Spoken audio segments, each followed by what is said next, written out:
సంతోషంగా ఉంటున్నాం. అంటే దానికి కారణం Neo Fresh Dash floor cleaner. Neo Fresh Dash floor cleaner క్రిముల బారి నుంచి మనల్ని రక్షిస్తుంది మరియు మంచి సువాసన కూడా ఇస్తుంది. అయితే మీరు కూడా మీ కుటుంబంతో సంతోషంగా గడపాలనుకుంటున్నారా? ఇప్పుడే వాడండి Neo Fresh Dash floor cleaner.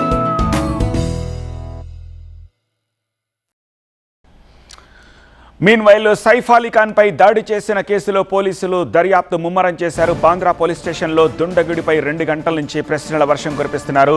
ఓ భవనంలో నక్కిన దుండగుడిని పట్టుకున్నామని పోలీసులు చెప్తున్నారు. ఎక్కడ పట్టుకున్నారన్న అంశాన్ని ఇంకా బయటకు చెప్పలేదు పోలీసులు. సైఫ్ అలీ ఖాన్ ఇంట్లోకి చొరబడిన తీరుతో పాటు దాడి చేసిన తర్వాత పరారైన రూటుపై పోలీసులు ఇంట్రాగేషన్ చేస్తున్నారు. డే 2లో కూడా డాక్టర్లు సైఫ్ అలీ ఖాన్ ఆరోగ్యంపై మీడియాతో కొద్దిసేపటి క్రితం మాట్లాడారు. సైఫ్ అలీ ఖాన్ ధైర్యాన్ని ప్రశంసించారు డాక్టర్లు.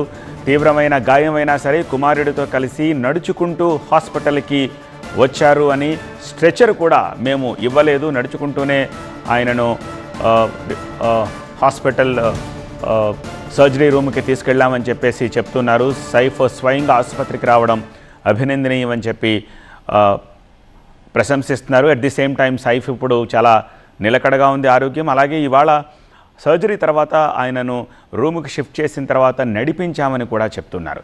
ఇదిలా ఉంటే ప్రస్తుతం సైఫ్ని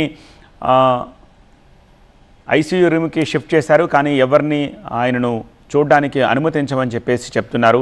మరోవైపు 20 బృందాలుగా విడిపోయి అట్లాస్ట్ అతన్ని పట్టుకున్నారు. సో బాంద్రా పోలీస్ స్టేషన్లో నిందితుడిని పోలీసులు, ముంబై క్రైమ్ బ్రాంచ్ పోలీసులు సుదీర్ఘంగా 2 గంటల నుంచి విచారిస్తున్నారు. నిన్న సీసీటీవీ ఫుటేజ్లో ఫోటో రిలీజ్ చేసిన తర్వాత 20 బృందాలుగా విడిపోయి అతని కోసం గాలించారు. అతన్ని ఎక్కడ అదుపులోకి తీసుకున్నారు అన్న విషయాన్ని ఇంకా వెల్లడించలేదు. ఈ ఎంక్వైరీ పూర్తయిన తర్వాత బహుశా క్రైమ్ బ్రాంచ్ పోలీసులు మీడియాకి ఈ వివరాలు వెల్లడించే అవకాశం ఉంది.